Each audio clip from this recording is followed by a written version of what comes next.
Racikan Berita 1. Kami persilakan kepada Bapak Muhammad Ismail untuk memimpin doa. Persilakan.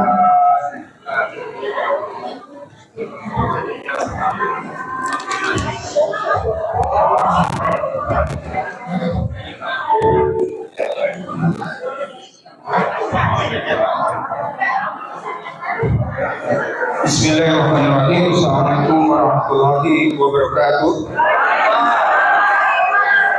Mari kita sejenak menundukkan hati kita kepada Allah Subhanahu wa taala yang Maha Pencipta alam semesta ini, agar kehadiran kita di dalam perjuangan ini bisa diridhoi dan diizinkan dengan kekuasaan.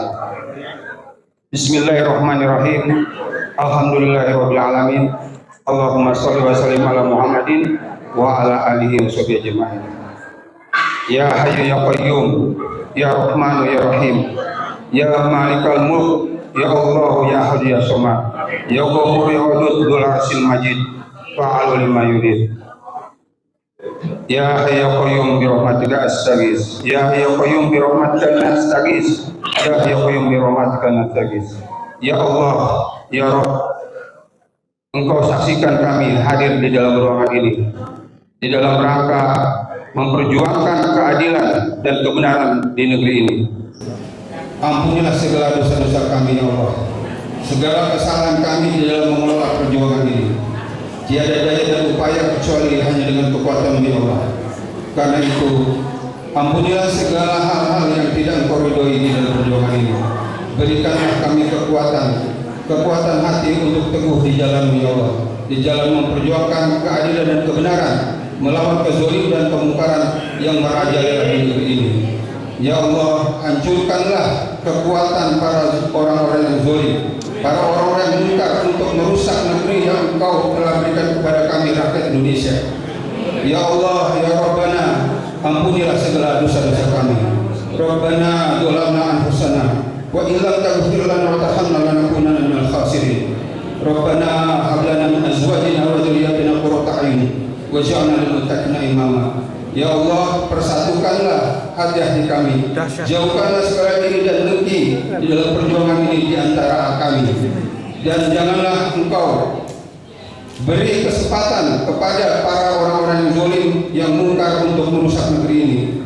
Karena itu ya Allah, berikanlah kami jalan kemudahan dan keberkahan di dalam mengelola perjuangan ini, agar mencapai tujuan kami untuk mengadili, menangkap Jokowi dan antek-anteknya sebagai perusak di negeri ini. Ya Rabbana, ya Tuhan kami, Engkaulah tempat kami bergantung.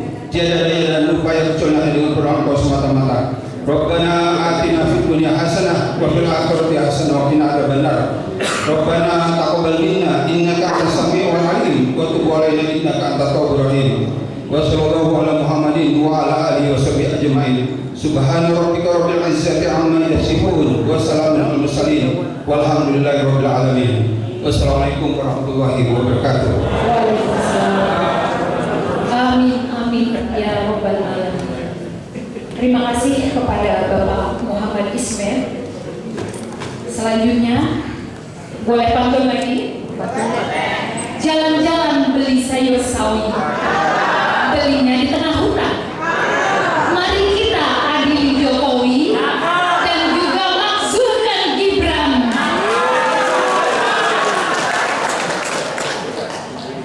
Baik Bapak Ibu, kita masuk ke acara berikutnya, yaitu sambutan pengantar.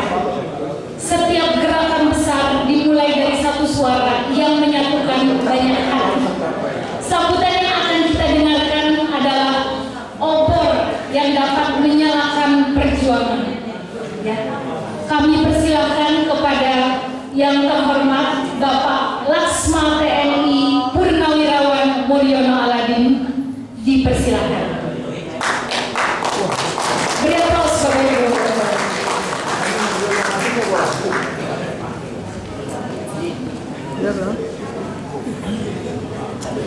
Ini semangat sekali.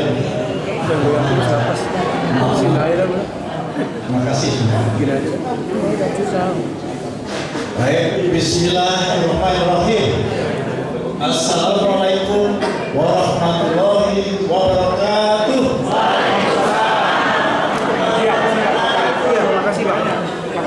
Salam sejahtera bagi kita semua. Salam perjuangan. Salam kedaulatan rakyat.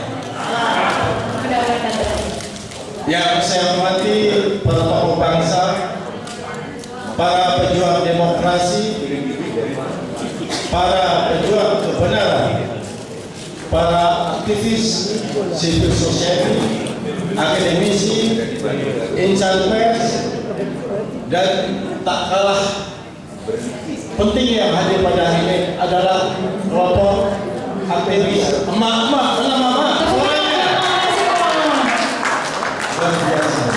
Hadirin yang saya banggakan, tentunya puji syukur kita panjatkan kehadiran Allah Subhanahu wa Ta'ala, karena atas perkenannya juga maka kita dapat berkumpul di tempat ini dalam keadaan sehat dan tetap semangat. Amin amin ya rabbal alamin. Salawat dan salam senantiasa kita persembahkan kepada baginda Nabi Muhammad SAW beserta keluarga, sahabat, serta umatnya hingga akhir zaman.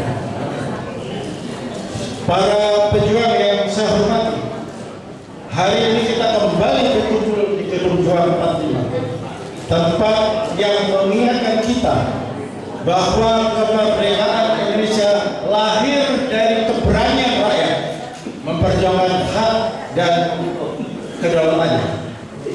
Dan di tempat ini pula lah pada tanggal 10 Februari 2026 kita deklarasikan dan dalam gerakan, yaitu gerakan merebut kembali kedaulatan rakyat, dan kita tetapkan 5 tuntutan pada waktu itu, dan tuntutan itu kembali kita nyalakan pada hari ini.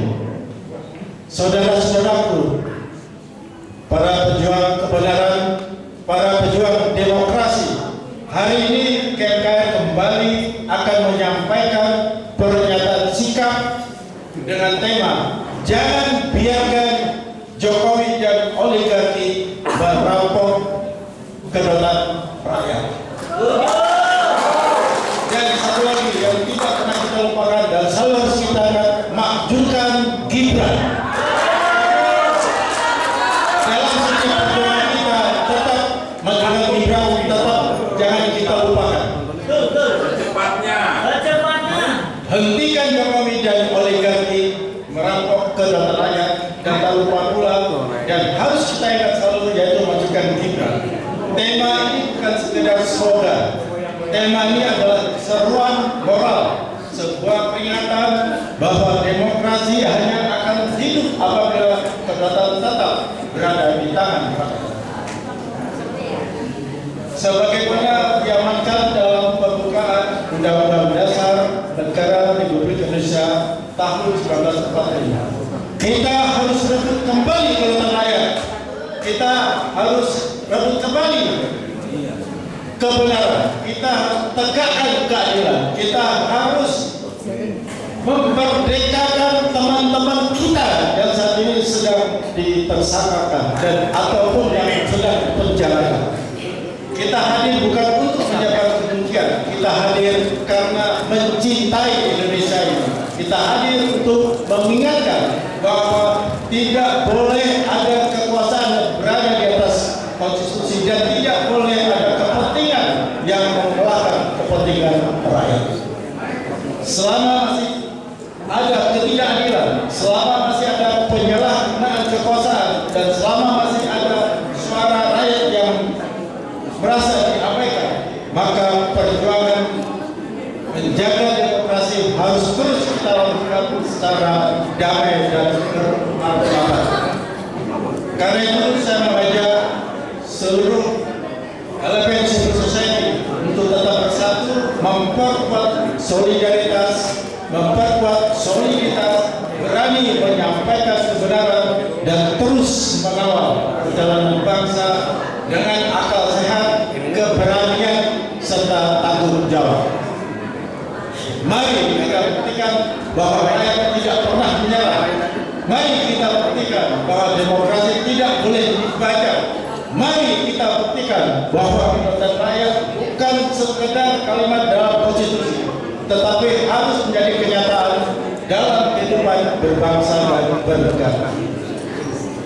Dan nanti sebelum kita menyampaikan pernyataan sikap, maka akan didahulukan orasi-orasi dari Bapak Ibu sekalian, para tokoh-tokoh bangsa, para aktivis yang selama ini selalu menyuarakan kebenaran, selalu menyuarakan keadilan.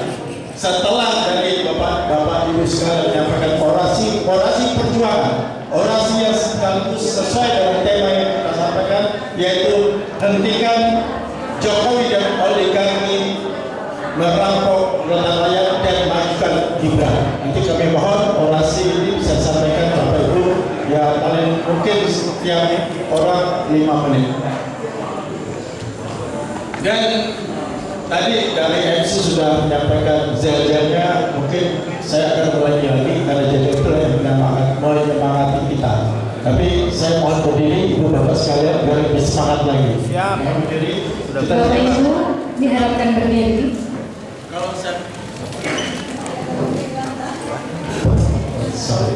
Kalau saya bilang Jokowi tadi adil, karena tidak, Jokowi tangkap dan adil. Hanya itu bedanya. Dan Gibran ajukan, oligarki hancurkan, sama. Baik, kita mulai. Jokowi, Gibran, oligarki. Baik, terima kasih. Wassalamualaikum warahmatullahi wabarakatuh. Waalaikumsalam warahmatullahi wabarakatuh.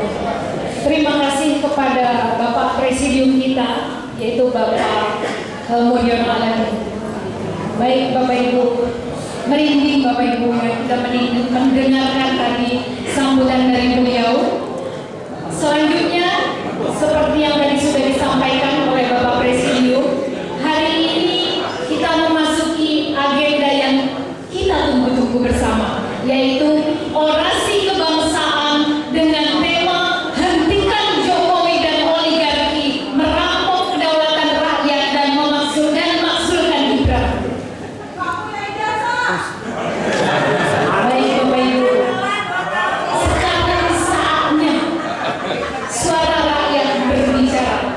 Para tokoh bangsa, tamu undangan yang hadir pada hari ini agar menyampaikan orasinya, dan setiap kata yang Bapak Ibu ucapkan adalah denyut nadi perjuangan.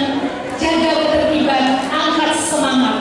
Biarkan gelombang suara ini menjadi gema yang didengar oleh seluruh negeri. Sekali lagi, tadi sudah disampaikan, kami memberikan waktu masing-masing melaksanakan orasi sekitar 5 menit dengan tema hentikan Jokowi dan oligarki merampok kedaulatan rakyat dan makzulkan Gibran. Jadi tema orasi kita pada hari ini adalah, saya ulang lagi, jangan keluar dari materi hentikan Jokowi dan oligarki merampok kedaulatan rakyat dan makzulkan Gibran. Ya, sudah tercatat ada sekitar 12 atau 13 nama yang kami sudah himpun. Untuk selanjutnya yang pertama kita persilakan kepada Bapak Dr. Insinyur Haji Muhammad Said Didu untuk menyampaikan orasinya. Siapa yang tidak kenal Bapak Said Didu? Dipersilakan. Bravo manusia merdeka. Insinyur asli.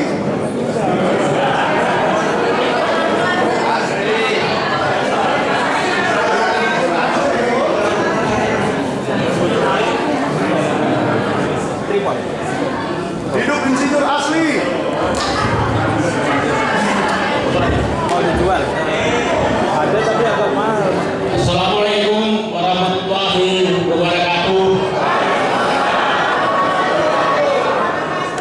Ada Pak Nato, Pak Marwan, yang setiap ada klien begini komentar mereka, kumpul lagi itu aki-aki gak ada kerjaan, kata mereka. Tadi yang nggak tahu dulu, Bung Hatta, pejuang-pejuang itu juga.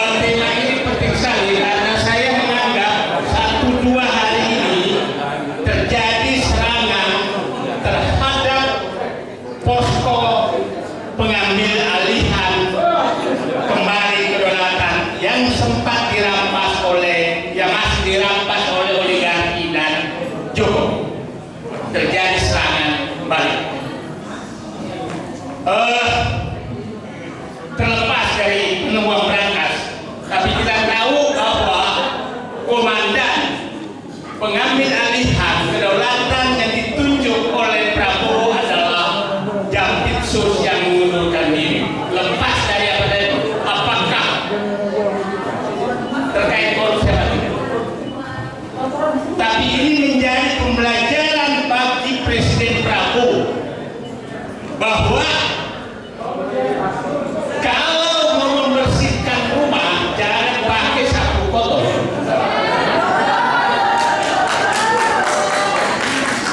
Apalagi sapu kotor miliknya Solo.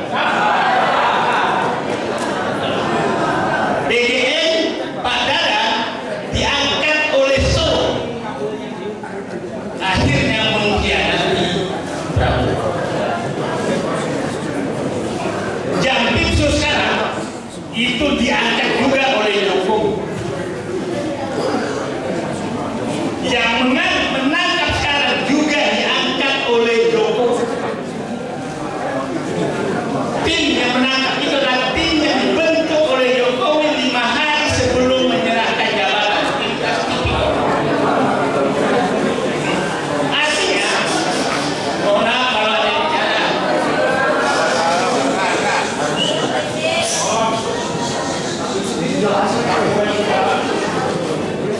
Artinya, sapu-sapu yang ada sekarang yang digunakan oleh Prabowo adalah sapu-sapu kotor yang disiapkan oleh Jokowi. Oke? Dan sapu-sapu kotor yang terkait umpamanya batu bara itu masih dikendalikan oleh sapu kotornya Jokowi. Pertanyaan saya yang paling mendalam adalah apakah memang Prabowo masih mau menyelamatkan negeri ini?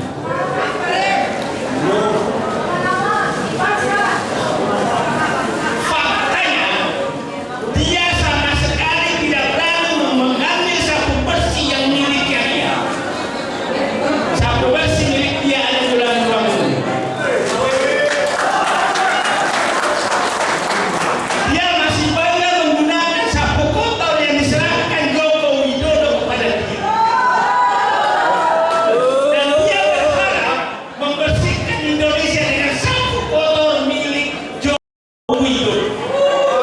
Oke, milik oligarki. Jadi hari ini Bapak Presiden Prabowo, saya tidak tahu bicara apa lagi. Saya dimarahi oleh teman-teman semua. Saya bingung, kenapa kau masih mengharap aku? Saya tiap hari dimarahi bapak-bapak ini juga yang marah-marah saya. Paksa. Tapi yang saya paling ini adalah kalau Prabowo goyang maka Gibran naik karena mereka sudah siap menaikkan Gibran. Itu pilihan yang sangat berat buat diri saya. Walaupun harapanku kepada Prabowo masih tetap ada, tapi juga ada batasnya nanti harapan itu. Kita tunggu 1-2 hari. Apa yang akan terjadi? Apakah lepas, saya ulangi lagi, lepas bahwa apakah betul yang dikemukakan bahwa semua berangkas itu terkait dengan korupsi?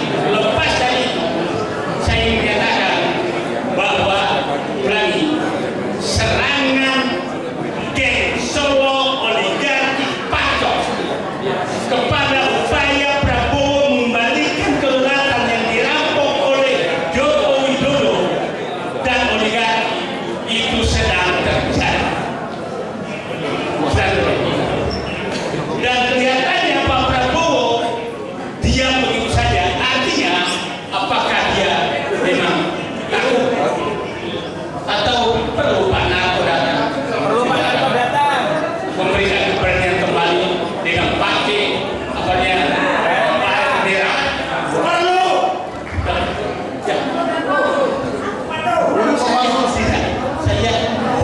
Saya kemarin kok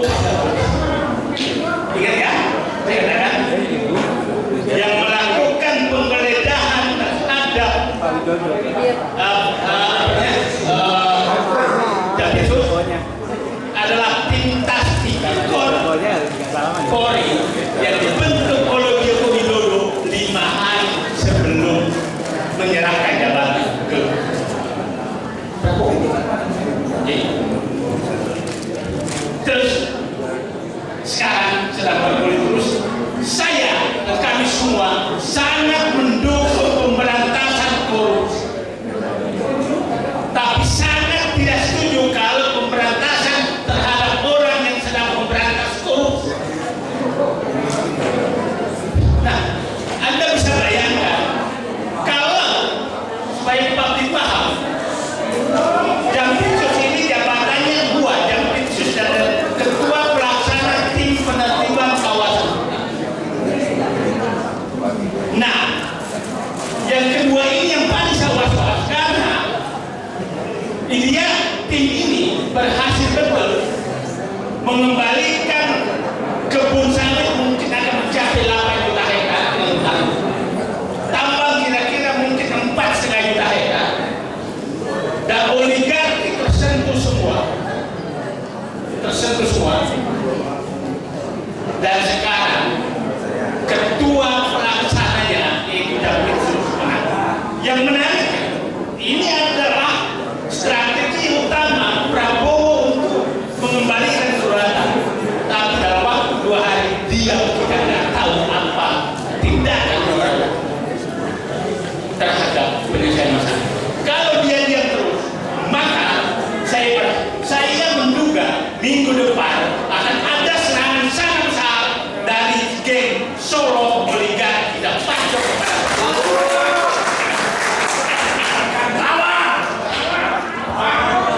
kita teriak terus lawan, tapi kita diancam juga oleh mereka.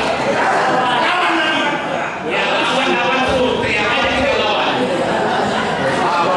Terus sekarang kalau itu terjadi berbalik, maka kita harus siap-siap bahwa kita dianggap adalah pengkhianat oleh mereka. Oke? Sekarang teman-teman saya sudah ada di persimpangan jalan mulai menghubungi saya. Sudah mulai?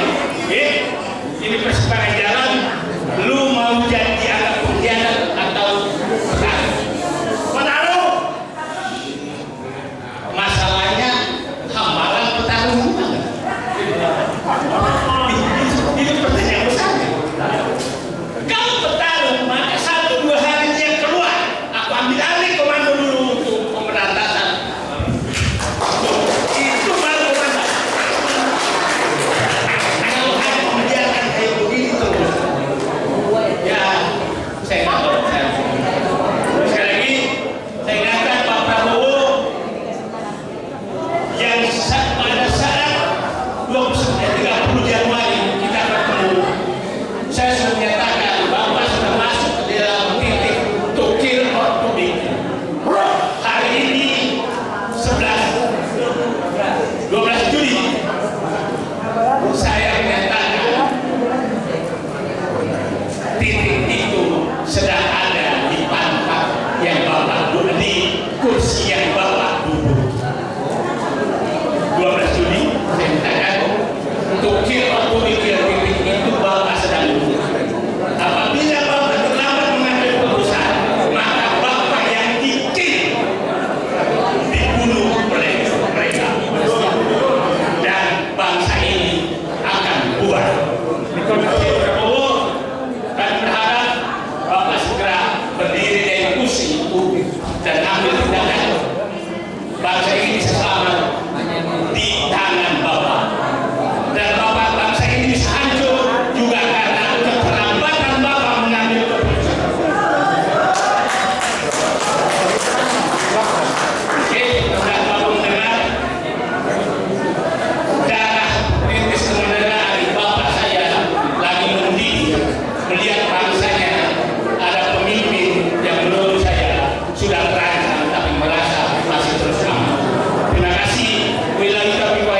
Hadirin sekalian yang saya hormati dan saya muliakan, saya tidak tahu menjawab apa.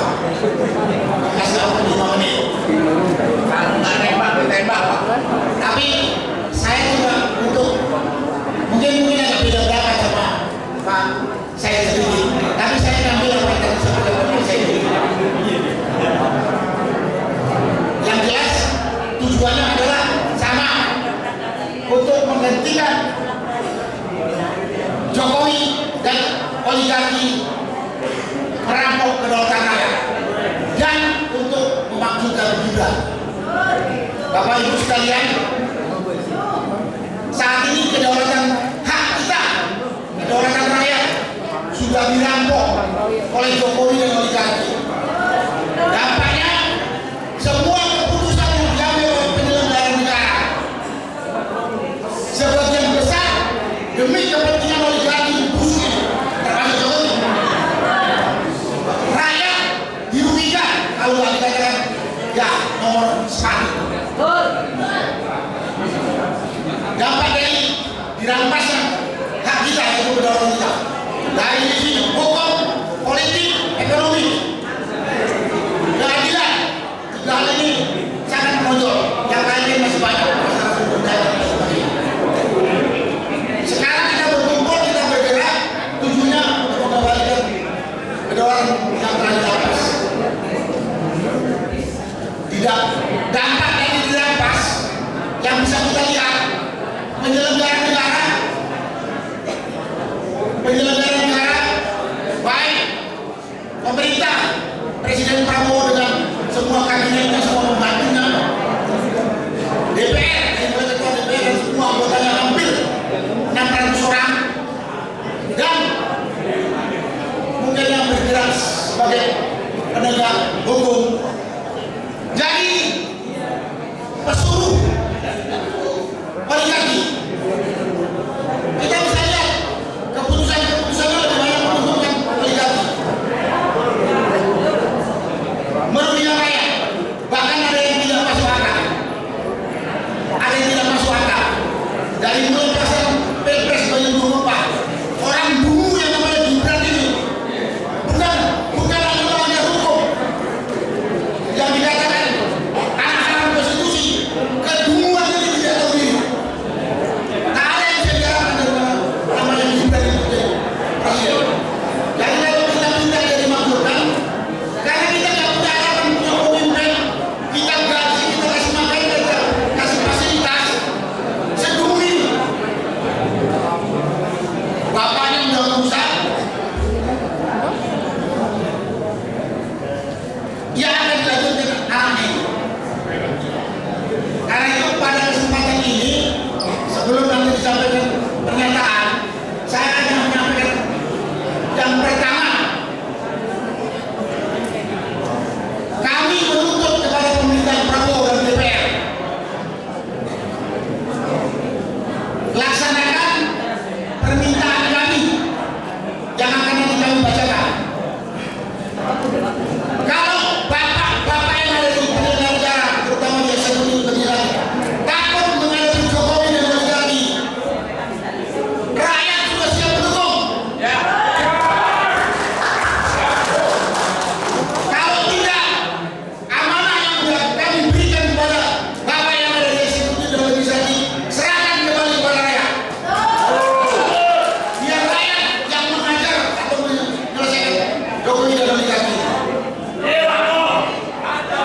Kalau sekarang kami punya otoritas di jalan, nanti pasti pemerintah atau penyelenggara negara mengatakan kami melanggar hukum. Enggak melanggar hukum saja, rakyat ini dipindah melanggar hukum. Contohnya teman kita Roy CS. Itu kan namanya dikriminalisasi. Dikriminalisasi itu sama dengan dipindah. Sekali lagi kepada pemerintahan Presiden Prabowo, bahkan kalau tidak berani melawan oligarki atau tidak berani melawan Jokowi, rakyat siap bersatu mendukung Bapak. Kau takut? Siap.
memajukan kita semua ya, menyamakan visi dan memberikan informasi kepada rakyat, saudara-saudara sebangsa setanah air, bahwa kita ini kritis.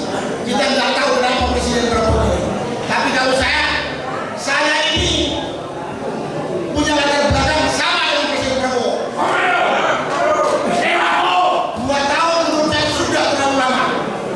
Mungkin kalau latar belakangnya kayak Pak saya dulu atau Pak Marwan masih sama. Saya sudah habis. Terima kasih.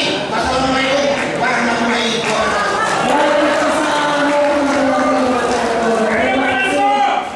Hidup Kumis Asli.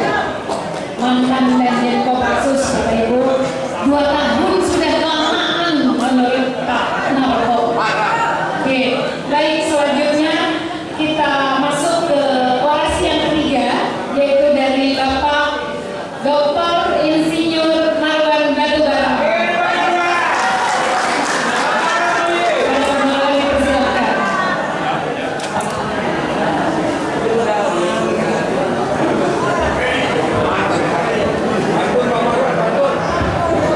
Assalamualaikum warahmatullahi wabarakatuh.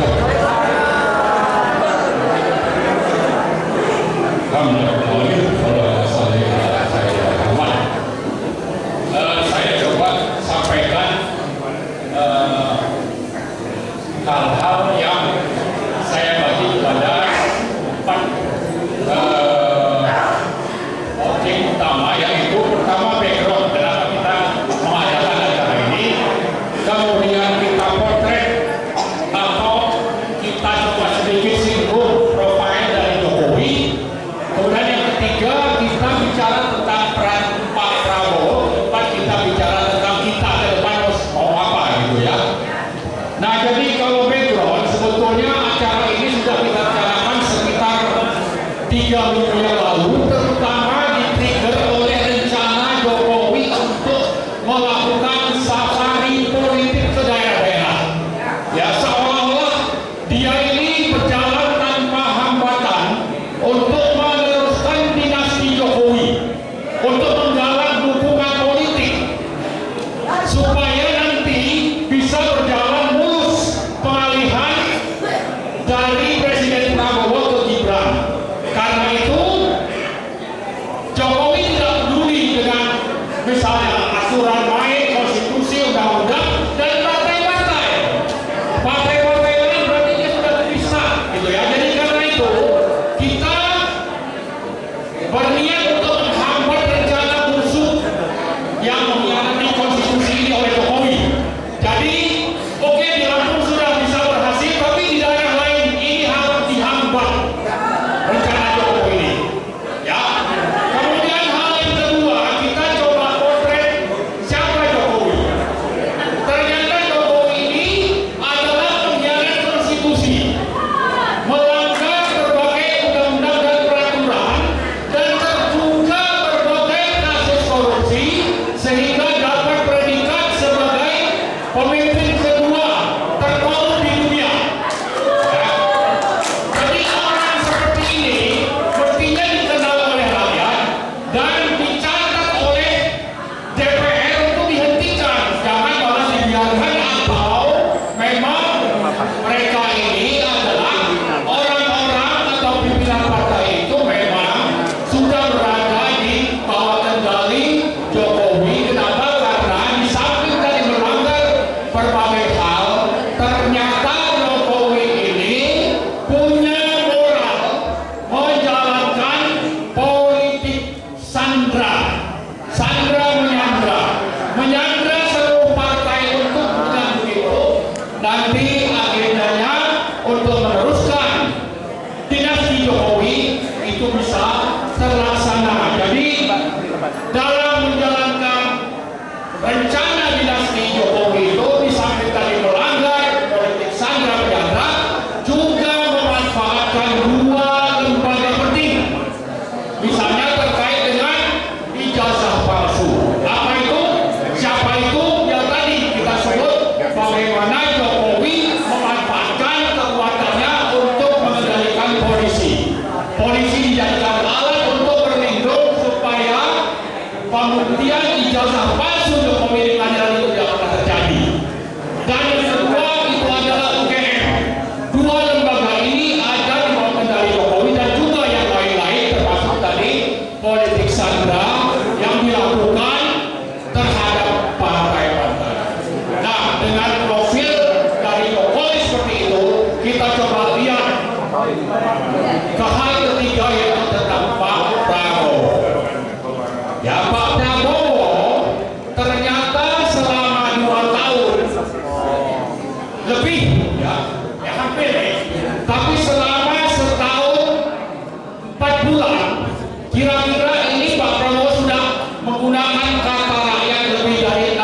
kejaksaan juga demikian.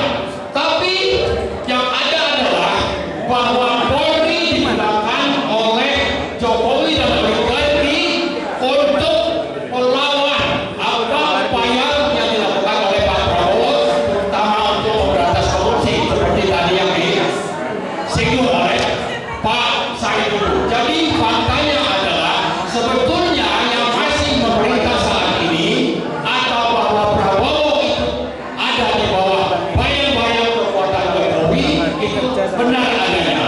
Apalagi Jokowi terancam dengan penyelesaian kasus ijazah palsu, di mana kejaksaan itu pertama misalnya bisa melepaskan teman kita untuk tidak jadi ditangkap, dan ke depan kita tidak tahu apa yang terjadi.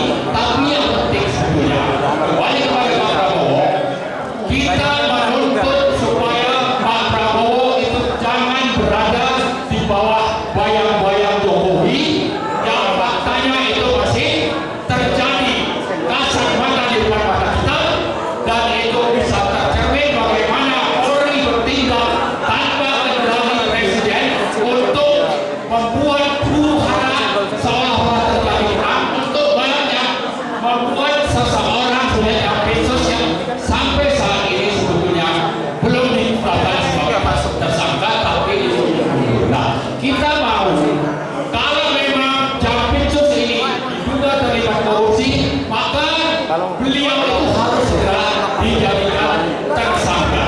Tapi kalau itu tidak terjadi, maka sebetulnya nanti di belakang ini bisa saja ada deal politik, Jampitsus mundur, agenda pemberantasan korupsi Pak Prabowo itu tidak berjalan optimal, lalu Jokowi lolos dari kasus skandal ijazah palsu. Maka kita sebetulnya akhirnya mengingatkan kepada Pak Prabowo, Anda ini sebetulnya tulus tidak bicara soal menjadi presiden dari rakyat, ya, tapi justru bekerja untuk melanjutkan atau membiarkan agenda Jokowi untuk meneruskan kekuasaan lewat dinasti Jokowi. Kita mau Pak Prabowo sebetulnya konsisten dengan ucapan bahwa dia bekerja untuk rakyat, yang tadi saya sebutkan. Mungkin kalau bulan Maret sudah menyebutkan kata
kita tahu bahwa politik dinasti dan oligarki itu adalah bertentangan dengan demokrasi.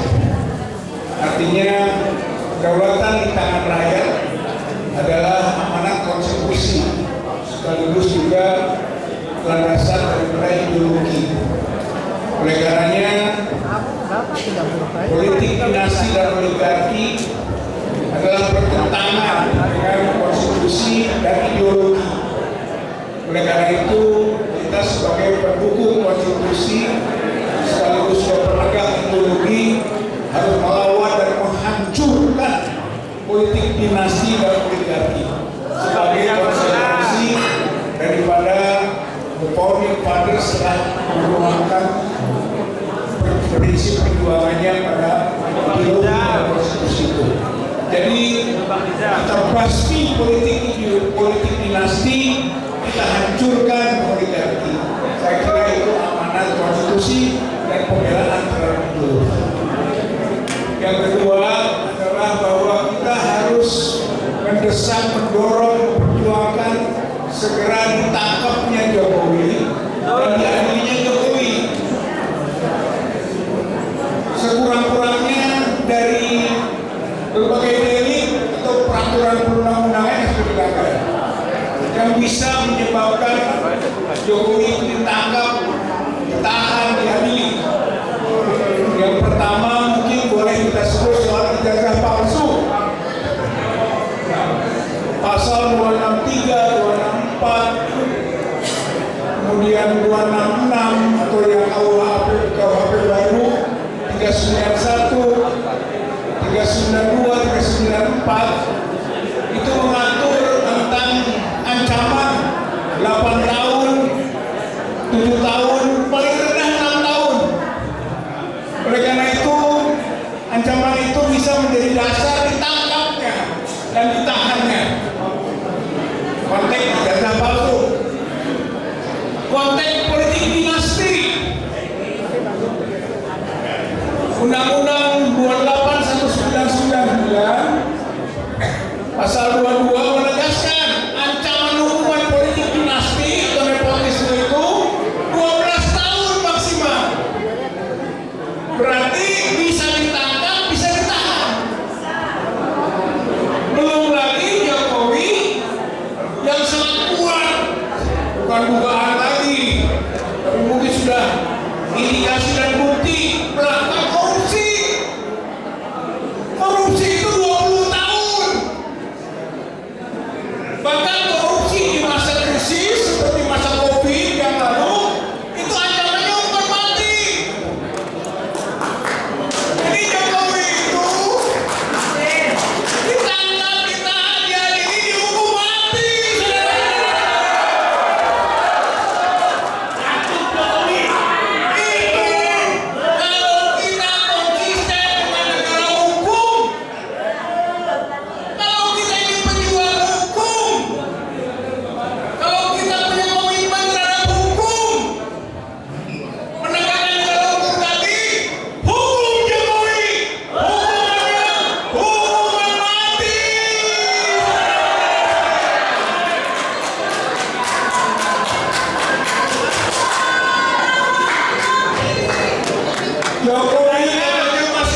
Inna ala kulli syai'in qadir. Allah Maha berkehendak. Jangan lupa itu. Allah Maha berkehendak. Oleh karena itu, mari berjuang dengan keyakinan penuh bahwa Allah akan menolong. Nasrul minallah wa fathul qarib wa basyiril mu'minin. Assalamualaikum warahmatullahi wabarakatuh.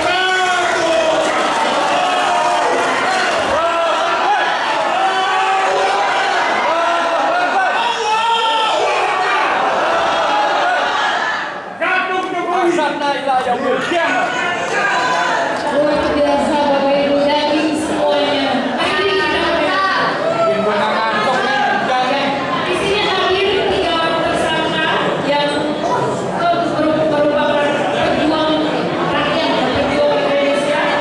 Tadi saya lihat ada Ibu Kurnia dan ada Bapak Fedi, ya, dengan itu memberikan orasi masing-masing 5 menit. Dan selanjutnya Bapak Ibu, ya, akan tidak kalah serunya lagi, kita akan hadirkan pengacara muda hebat, konsisten, selalu membela kebenaran, pejuang hukum kita siapa lagi? Bapak Ahmad Hossein.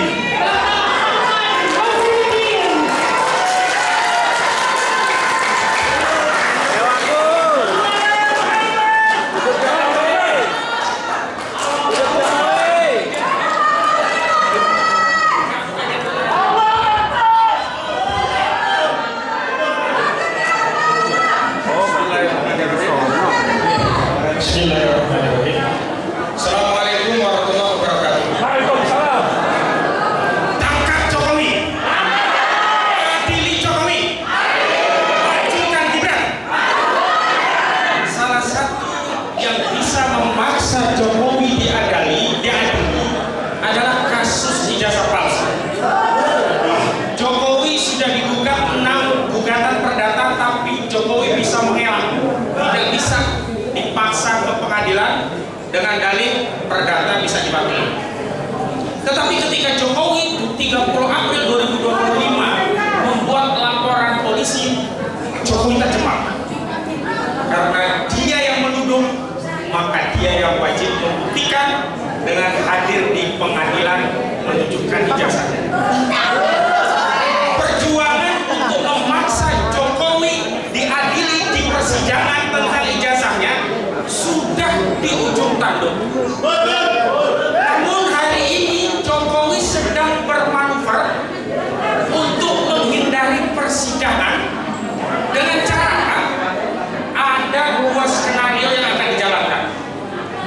Pertama, Jokowi akan mengkondisikan agar pra-peradilan bisa dimenangkan, yang seolah-olah itu kemenangan orang yang mengajukan pra-peradilan, padahal itulah yang diinginkan Jokowi.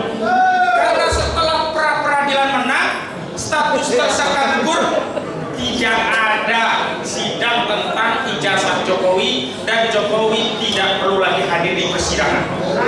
Strategi yang kedua, Jokowi bisa menghindari pokok perkara manakala eksepsi dikabulkan.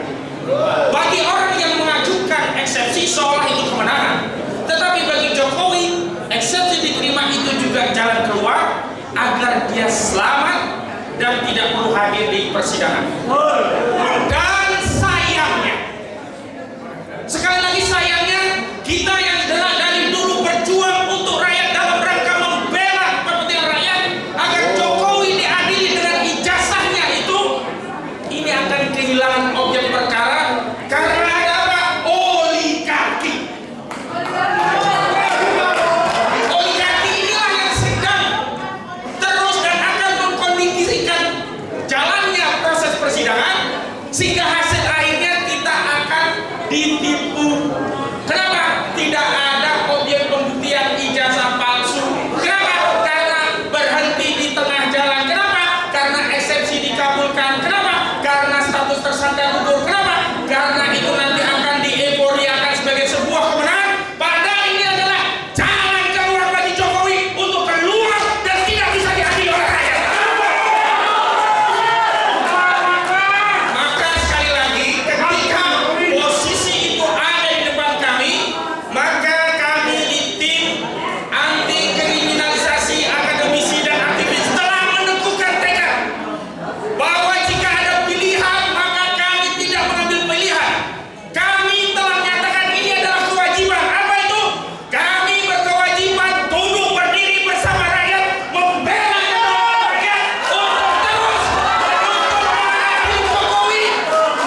mengubah arah perjuangan hanya mencari keselamatan diri, kemudian menghilangkan objek perjuangan rakyat.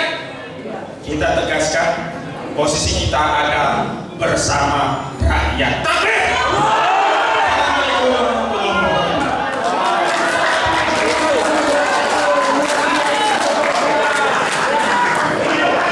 Tidak mudah menjadi konsisten Bapak Ibu, dan beliau adalah pengacara yang super dan luar biasa konsisten membela kebenaran. Selanjutnya Bapak Ibu, kita akan panggil Bapak bersama kita yang merupakan pahlawan bangsa, Bapak Rustam Effendi.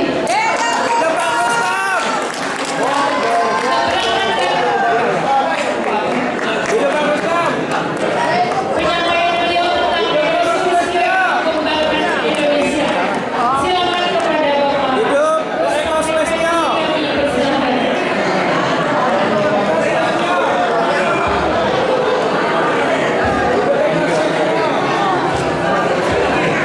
Bapak Ibu mohon jangan pulang dulu, karena sesudah orasi ini kita akan membacakan pernyataan sikap bersama-sama dengan tentunya dengan Presidium GMKR.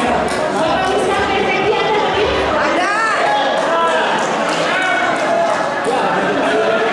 Bapak Rustam mau baik, sudah ada ya? Kita berikan tepuk tangan buat beliau.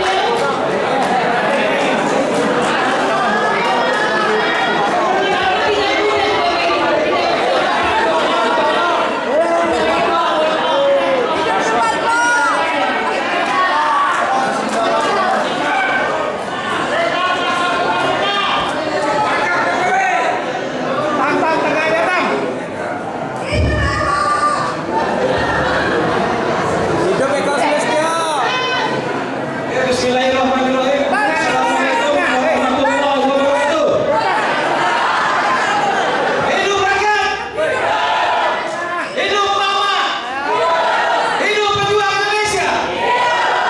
Terima kasih. Hidup Jokowi. Ini waktu untuk sedikit bicara soal Jokowi. Buat saya akan bicara mengenai kasus yang berdampak pada saya dan rekan-rekan sekalian di tersangka, yaitu soal pencarian ijazah Jokowi di Pasar Pramuka. Jadi kalau Mas Roy bilang 99,9% ijazah Jokowi palsu. Tapi kalau saya bilang 100% ijazah Jokowi palsu buatan Pasar Pramuka. Yang membuat ijazah itu Eko Sulistyo, aktivis PKI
Racikan Berita 1.